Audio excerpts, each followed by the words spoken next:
So we hope that helps. That is the only big announcement I think I have. I don't think I'm missing anything. If I am, just shout out and I'll say it real quick. But let's pray and then we'll get started. Dear Lord, thank you for tonight. Thank you for allowing us all to come here, Lord, and just serve you. And just I just pray you give me the words to say and that we have a good time of discussion and then prayer after. In Jesus' name, amen. So I'm going to kind of continue on from I was teaching on Sunday. We're talking about this time of service. And I was talking, my main point was that God can use anyone and anything to serve. That was the big point of what I was trying to get across. And, I was talking about the ravens being used and helping with Elijah. And so we're going to follow that track because I also mentioned a donkey being used. And so we glean a good lesson from the story I'm going to be talking about. And as you can see, my message is titled Donkey. And so we're going to talk about this story. We're going to talk about the points we get and we learn from this. And I'm going to give you guys one of my points already because you guys already know what it is. It was my point on Sunday. God can use anyone and anything to serve. Or in this context, I have God can use anyone or anything to accomplish his purpose and what he has planned for us. And so we're going to still follow that track and follow what that means and what we can learn specifically from this, because it still builds upon service and learning how we can effectively serve better, but also some other aspects that I think we as Christians need to know and apply to our lives. So this story is it's kind of a crazy, wild one. We're talking about this donkey, but we're talking about this guy named Balaam. And so some of you may have heard this story. And if you want to turn your Bibles to Numbers 22, we will be reading and looking at that story. But to give context for this, we're going to be talking about this guy named Balaam and his donkey and kind of what transpired between these two and what God kind of did in this story, because it's a wild story, but we gleaned some good aspects from it. And a favorite movie of mine growing up as a kid was Shrek. I don't know if anyone remembers Shrek or watch it with your grandkids or kids back then, but it was my favorite movie, the big green ogre and the donkey there, the talking donkey, and his wittiness and stupidity sometimes. But that's what a donkey is known for, right? They're not the sharpest tool in the shed. They're not the smartest animals around, are they? They are kind of dumb animals.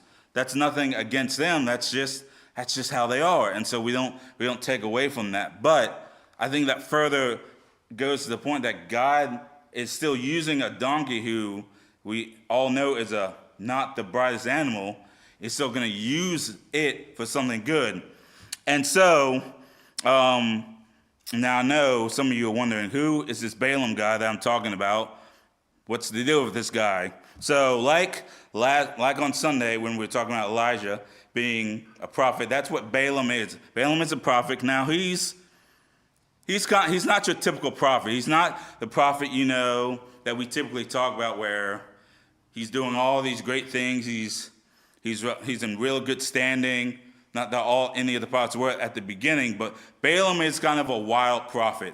So he's not a false prophet by any means, but he'll do miracles and such every now and then, but he kind of does it on his own pace and kind of says, okay, I'll do this. I'll listen to you.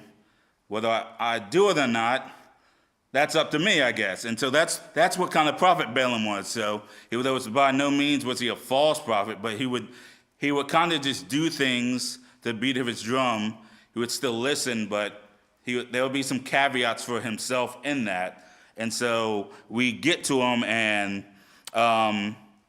in this story we see that Balaam is told by God to do something.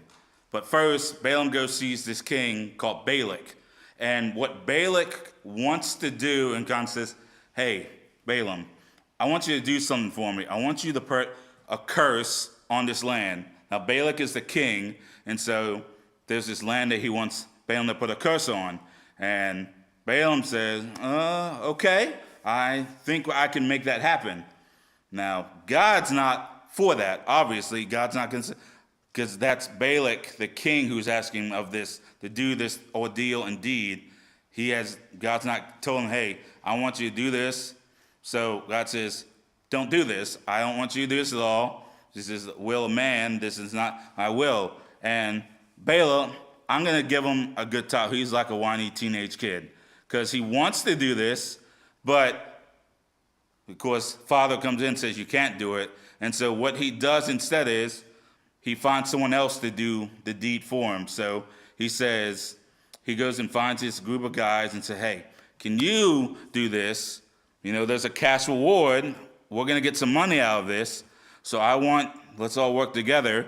You know, I can't do anything really, but maybe if the group of us does this, then I can kind of skirt through this and it's all going to be okay. And so that's kind of what we see here, and that's what we kind of see happens.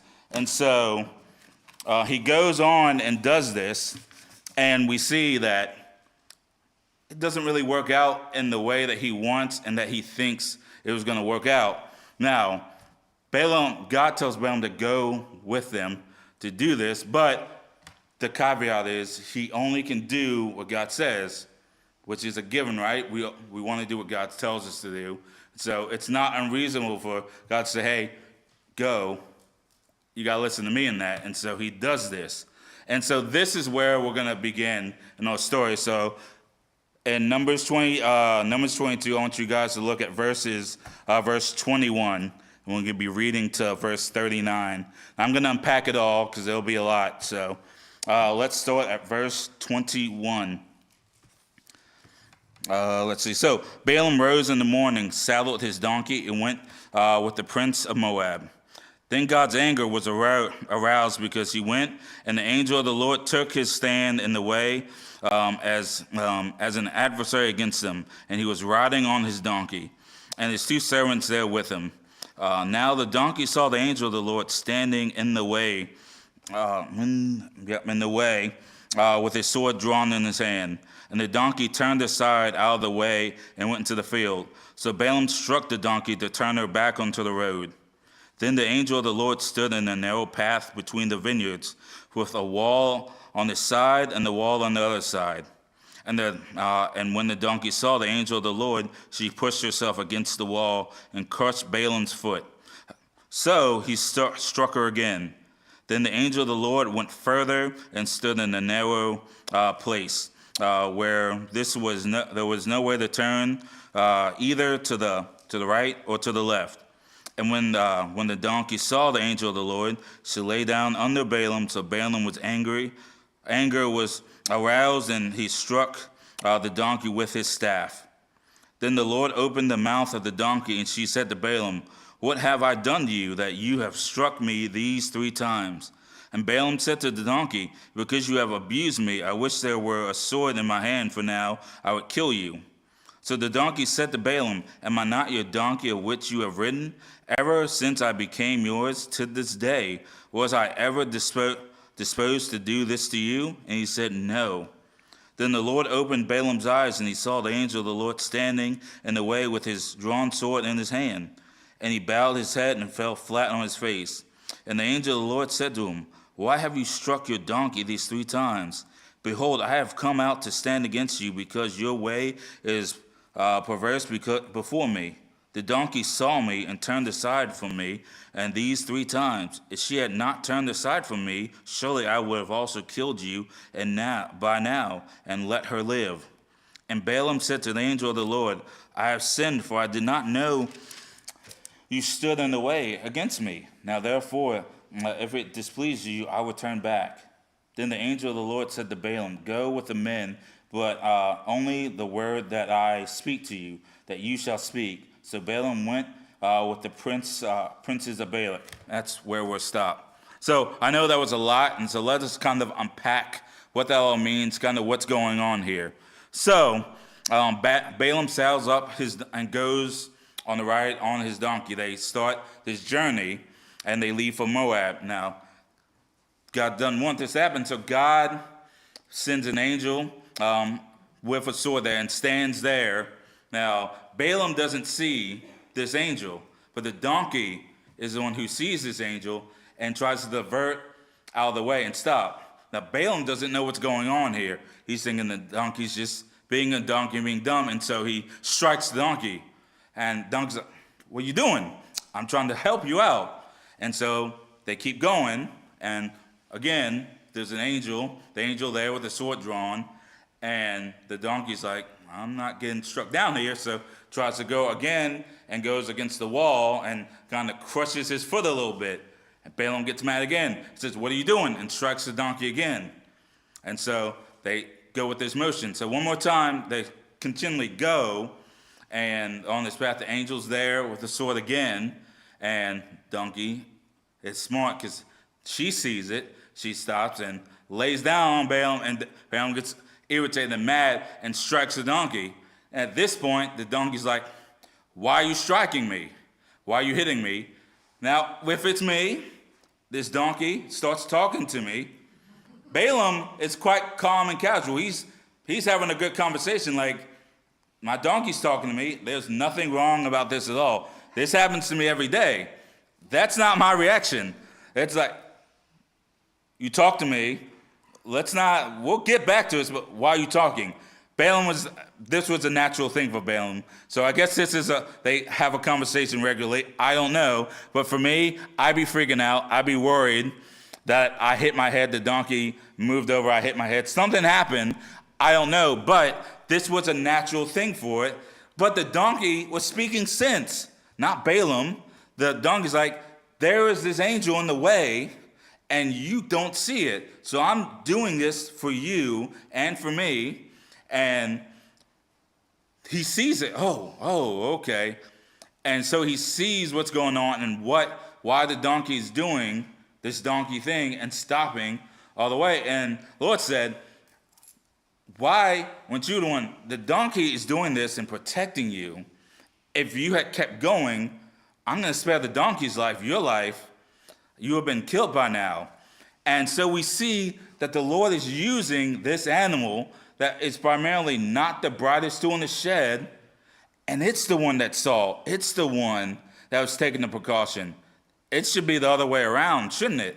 He should have been the one that noticed this angel right away, not after 3 times of being stopped and then hitting this donkey and then having the donkey talk common sense, which is a whole nother thing.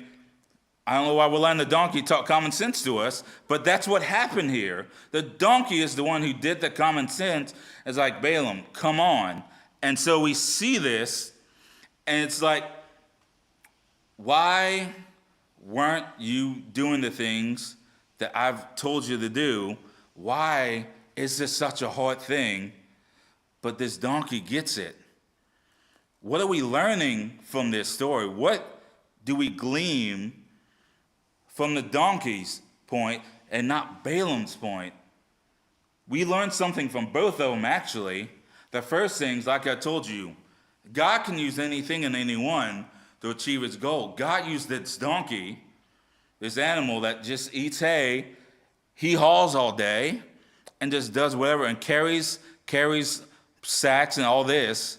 But God's using it for a purpose. He's using it for a plan. Like we said, Balaam didn't know what was going on. He was in La La Land, I guess, but this donkey, God's showing, hey, this donkey's seeing something that you should be able to see. But that raises a question, how many times do we do that in our regular life? Let's not even talk about spiritual life. How many times do we just go through life doing things and not noticing things? Maybe we're looking at our phones using these things and we'll look down and we bump into something, or we're so busy with work or life and we forget this one thing that's super important or something super noticeable and we don't pay attention to it. It's not because we don't care about it, right? It's not that you don't care about whatever thing you've missed. No, I've missed picking up cousins from school because I was too deep into something. But that's not because I didn't love them or they weren't important. It's because my focus was not where it was supposed to be. It was misplaced. It was put in the wrong thing. And so that's what happened here. Balaam's focus was not on the right thing. His focus was on he was going to get a payday for doing something. The donkey was just a donkey doing donkey things. And God used it to show, hey, your focus is not where it should be. Let's redirect this, because if your focus was still misplaced, you would be dead at this moment. That's not the extreme for us when we're doing some things, but what it shows us is that we need to be focused on the right things. We need to be focused on doing the things that God has called us to do, and he can use other people and other things to show us and get our focus back on track. I know many of you know that we have Trail Life and American Heritage girls here, and I had to teach Trail Life last night. We do a Bible lesson with them each night, and the lesson, they have a goal, they have like a task they do each week they meet, and the kind of big task for the week was learning directions and how to use a compass and all that. And the question and lesson I taught them was, what's the direction in your life? What's God's direction in your life? And what is he asking you and telling you to do? You know, we all had things that we wanted to be when we grew up. It's just a natural thing about growing up. I wanted to be a firefighter, a policeman. I wanted to be president. I wanted to be all these big grandiose things in my life. They didn't happen because that was probably not the path that God wanted for my life. And he lays out nuggets for us that we're supposed to follow. And we, it's the nature to just get sidetracked and go off the beaten path, and we have to be directed back. That's what this is. That's what God uses, things and people that put us back on that right track. So let's not try to deviate the tracks of what we're on, and let's stick to that path we're supposed to go on. So that's the first thing we glean from this. The second one is that sin takes you farther than you want to go. Sin takes you to a place that you didn't think you were going to go or that you wanted to go. Sin takes you to this level that you thought, I would never ever do something like this. This isn't something I would ever want to do or I could even think about doing. But once we get into these things, it takes you to that place like, I'm in so deep. How did I get here? And it's because we've given in to those sinful desires or sinful things that we want to do. Because we all have things. We've all sinned. We all sin. I think I yelled at someone cutting me off on the road today, and had my Maryland road rage came out. It's the Maryland side of me. It just happens. And so, but it came out because it's easy for us to do. It's easy and natural for us to do the sin part. And so what we have to do for ourselves is we have to protect ourselves from the sin that comes up, the sin that arises, and the traps that are laid out for our lives. Because there are going to be traps, there are going to be things that are laid out in front of each and every one of us. And what we have to do is we have to know this is a trap and how we can avoid that. What that looks like is it's important to be doing things like this, being in service, learning how to avoid these pitfalls and traps that are laid out. Praying. Prayer is our biggest way that we know, hey, I have this conversation with God. I know I'm on this track of, all right, I don't know about this. It seems on the line, but I don't know. Who's our best advisor that we're going to go to for things like that? It's going to the source, going to God and saying, God, I don't want to mess up. I don't want to stumble. I don't want this sin that I've been in to take me to an even deeper place that I've been or would want to go. How do I get out of this?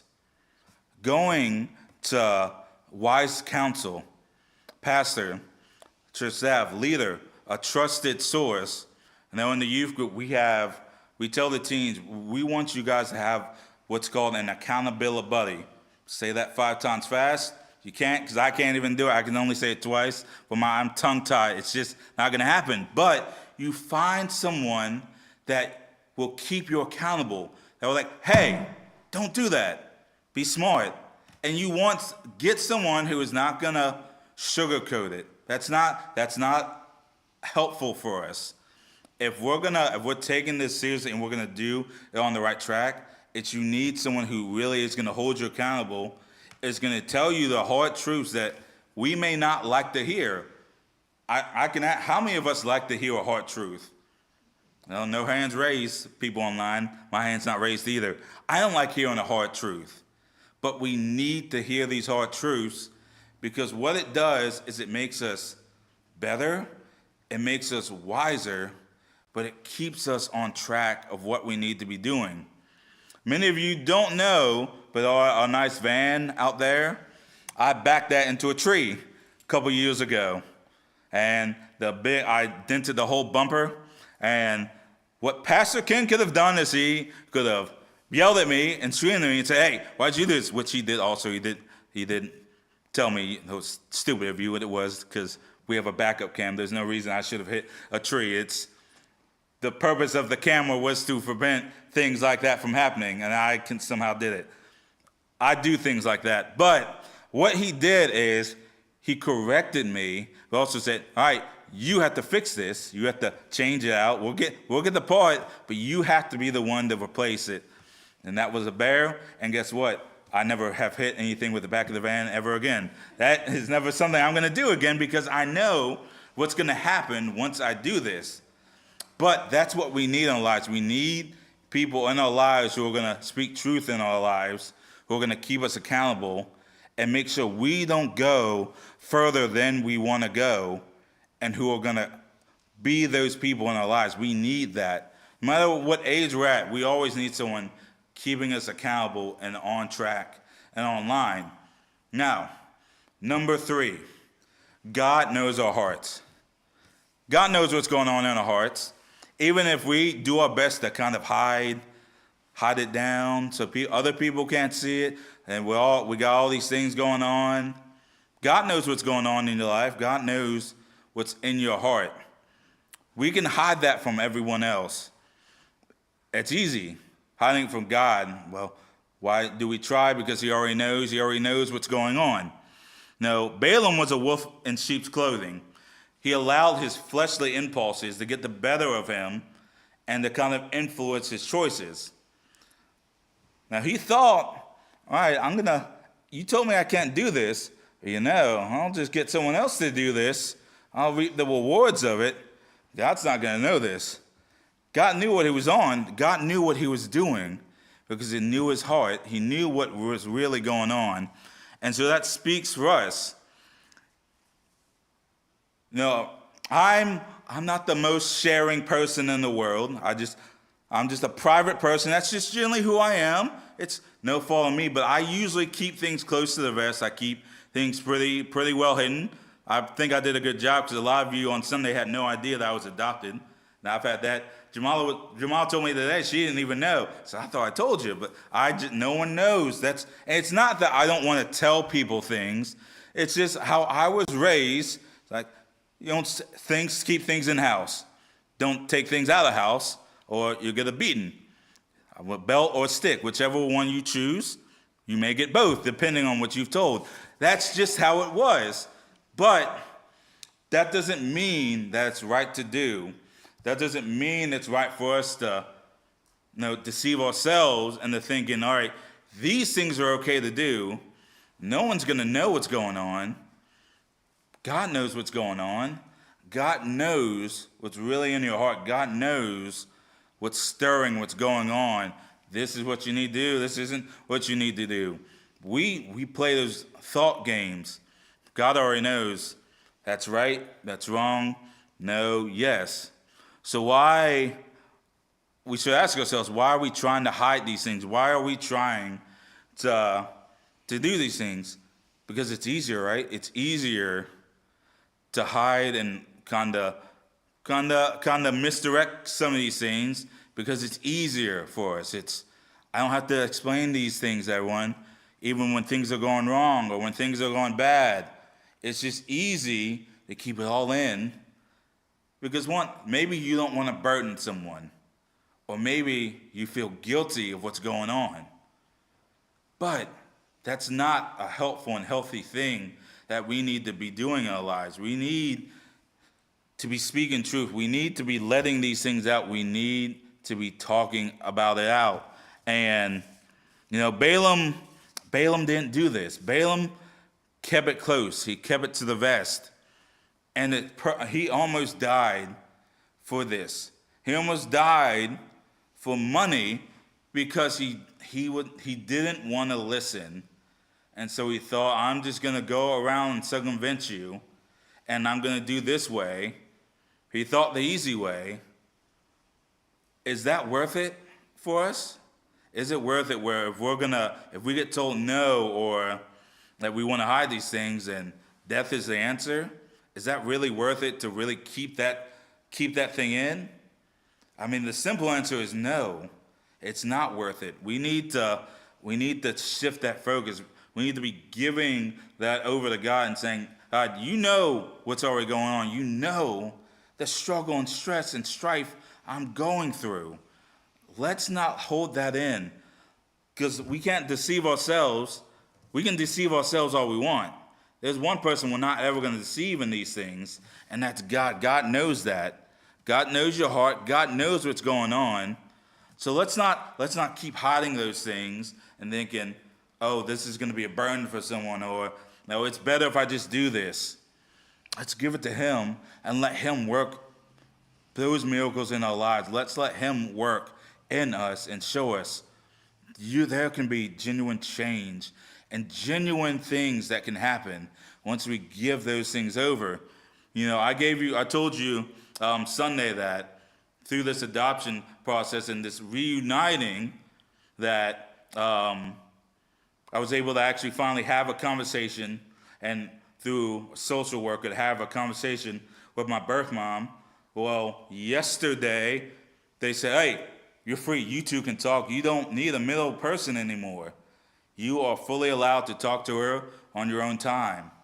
And my fiance says, it's correct that you told this and you didn't want to, and the next day you're allowed to talk to her. God works. God does amazing things in our lives. Let's let God work in our lives. Let's not try to suppress that and hold Him back, or even the notion that we can hold God back from anything. But let's God work in our lives through the good times, through the bad times. Let's let God transform our lives. If we've had our lives transformed, let's keep growing with Him and having Him show us, you can do great things. You can help other people. You can serve in ways you didn't think you were going to be able to serve. You can do these things. And I got you, but just rely on me and don't hide these things. That's all I have for you. I wanted to give this lesson to encourage you all, because life is life, isn't it? I don't think I need to even explain on that. Life is just life sometimes. We have our highs, we have our lows. We all go through things, and there are things going on. I wanted to encourage us and let everyone know we are going to be okay in this life. But we're only okay when we put that trust and faith in God, when we fully rely on Him to do these things and let Him work through our lives, and not try to fix all ourselves and think, all right, I'm a solo person. I can do this. I like to keep to myself. I'm the only one who can handle this. We can't. It's not possible. We need to put our trust and rely on God to help us through that. And in doing that, give it over to someone else also. Use those accountability buddy people in your lives. Give it to those most trusted people that you know. Say, hey, I'm going through a rough time. And celebrate the good times. Celebrate the good things that are happening in our lives. Because we don't just need to pull over all the bad things, do we? We all have great things going on in our lives too. Let's rejoice in those too. Let's have fun with the good times, and let's mourn in the bad times also. Because there's no reason we can't do both. Let's do that. Good things, praise them up. Send them to God. Tell people about it. Because that's one thing. He said, I may have had a bad day, but this is a good thing. And I'm going to choose the good thing over the bad thing any day. And let that be a driving force in our lives. And know, hey, God's got my back any way, no matter good or bad. I got a great God. I want to tell you about Him. And let's keep that up. Let's use that as a good driving force in our lives and use that to help us when we're feeling low or feeling like we can't serve. Let's put it on God and let's keep doing that. That's all I have for you. Online people, thank you for viewing. I think we're going to go into our time of prayer. I finished a little early, so thank you and good night. Yes.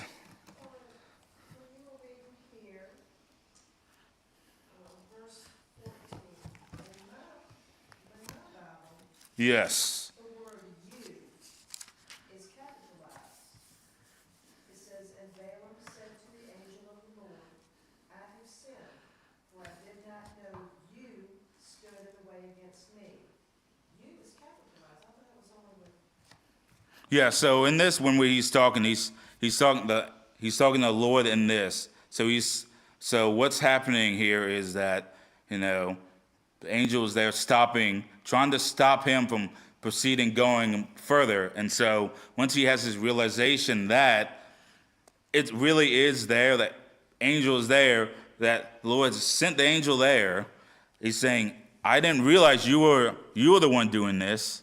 So it was an angel of the Lord. It wasn't Jesus. No, it was the angel of the Lord. So it wasn't Jesus. It wasn't anyone like that. But it was the angel of the Lord who was standing there saying with the sword and about just being there. And so what would have happened, if he kept going and the donkey didn't alert him and he didn't see him, he would have been killed because he wasn't following basically the directions that he'd been told. So it's think of it like this. It's when we were kids, we were told not to do something and we do it anyway, and there's consequences that happen for doing that. This is Balaam's consequence for not being alert and following what he should have been doing. He's a prophet. He's supposed to be doing these things, and he's not. He's going around and circumventing basically everything for greed, for money. And so it's the Lord saying, I'm giving you this chance. Take this chance, because if you don't, there's a consequence to it. And unfortunately, Balaam may have been killed in that moment because he did not take that chance that God was giving him. He basically gave him 3 chances within that one chance. And he basically failed all 3 chances. But the donkey saved him in that, because he finally, once they had their conversations, like, oh, you were there. I had no idea. I'm sorry about that. And so we think of it like when we know we did something and our parents like, I'm so sorry, I didn't know this was bad. We knew it was bad, but you want to cover yourself and so you don't get that whooping that you might have gotten. That's the moment he was in. He didn't want that whooping that he may have gotten. And so that's the reality and realization he was in. And so that's what that's talking about. Okay, so he was speaking to the angel of the Lord, so that's why you is capitalized. Yes. Okay. Yep, that's exactly why. Okay. Any other questions? Comments? Concerns can be directed to Jamala. Displeasure of this sermon can go to Jamala and Brandon also. If not, then we can break into our prayer time. But thank you. You guys are easy and fun to preach to. Not too. You guys are easier than the youth. They throw things at me. You guys haven't thrown anything at me yet, so until that happens, I'm going to say you guys are easier. Can I say something? Yes. Nothing to do with what we just talked about. Yes, you can. I don't know how you all feel or if you all go to movies, Yeah. but another couple and I went to see The Forge yesterday. Oh, yeah. Let me tell you, it is worth every minute. It was wonderful. And of course, it follows the movie, The War Room. Yeah. If you've ever seen The War Room, about the lady who would go into her closet and pray. Yep. She's in this one as well. Okay. But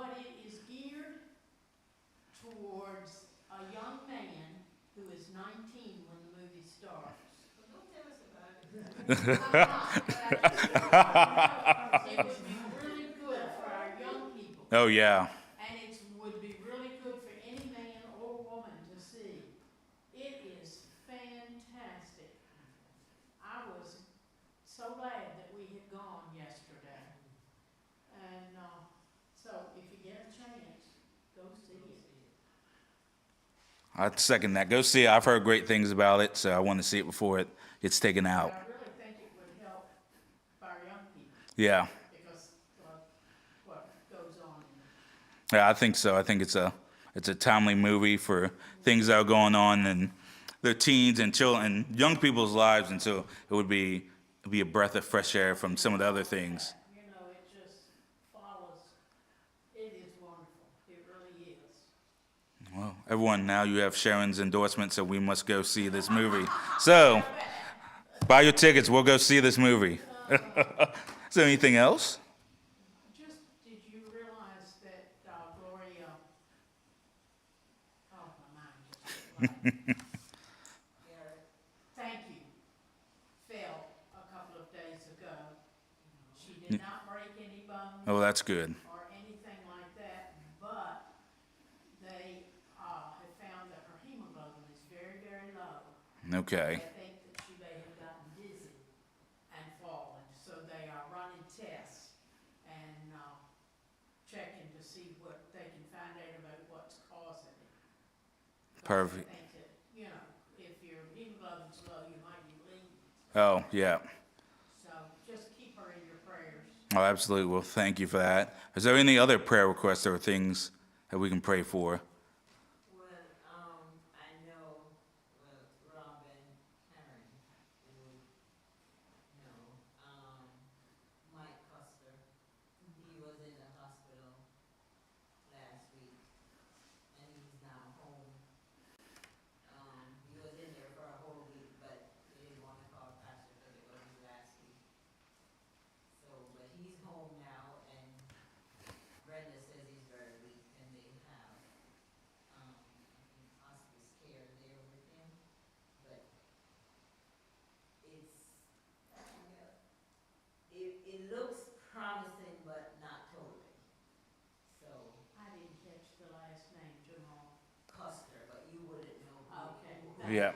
who it That's was. what I couldn't, Yeah. that's why I wasn't sure. It's a long time member, it hasn't been Okay. here in quite a while.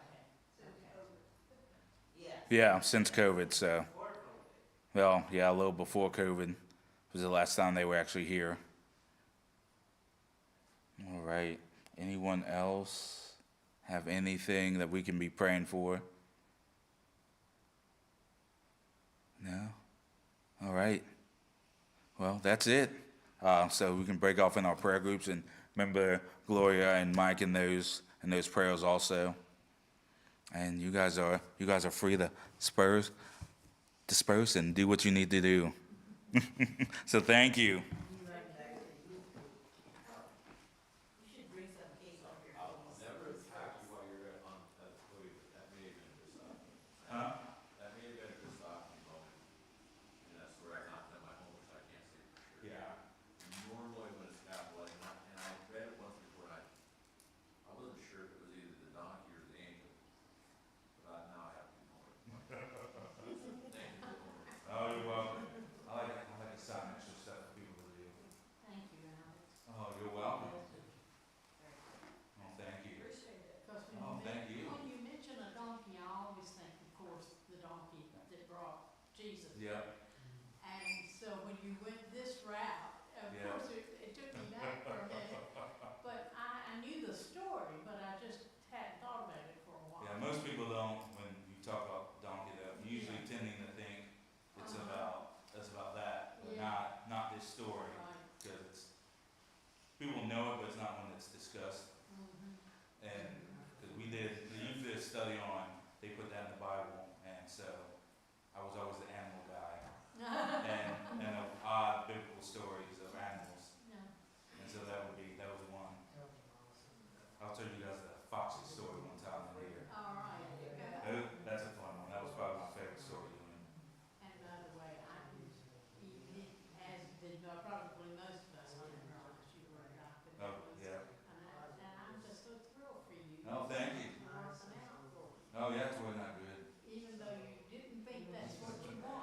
That's pretty much it. Isn't it strange how God turns our thoughts and our feelings and Yeah, it's just amazing. I have two brothers out this now. That's what I heard you say Sunday. Yeah, How old are they? Young? 24 and then 21. So I'm the oldest. Okay. So the oldest one is now not the oldest one, so its hierarchy is gone. Now the hierarchy in that. I told my fiance, I said, I'm not gonna throw my weight around. Once I meet him, I said, he can still think he's the oldest until, we'll let 6 months pass and I'll let him know I'm back in. So you haven't met them? No, not yet, so just talk to her, pretty much. Is she here? No, she lives in Lynchburg. Oh, but not far. No, she's not far away, because technically my adoption was in Roanoke, and so I assumed that she was still there, and so she's in Lynchburg. She may be in the same area where Pastor's in. Isn't that something? So, Oh, yeah, so amazing. we'll do a FaceTime here sometime this week, and then we'll do lunch and dinner, or dinner in a week or two. So, yeah, Good, so it's fun. good. But, yeah, Great. We'll be praying for you. Well, when thank you you. get together with her. I appreciate it. All right, I will leave you to it. All right. Where you were, and so when I turned around and realized that you were actually still here. Well, I fly. Yeah. She I knows did that that I have couple times since Sammy was, Son-in-law had surgery. We did days with her. She knows that I get concerned that she's not here. And, had thought about it a while ago and I thought I'd call Karen when I get home. Now I don't have to call you now. But I could, anyway. What's the name of that movie again, Forge? The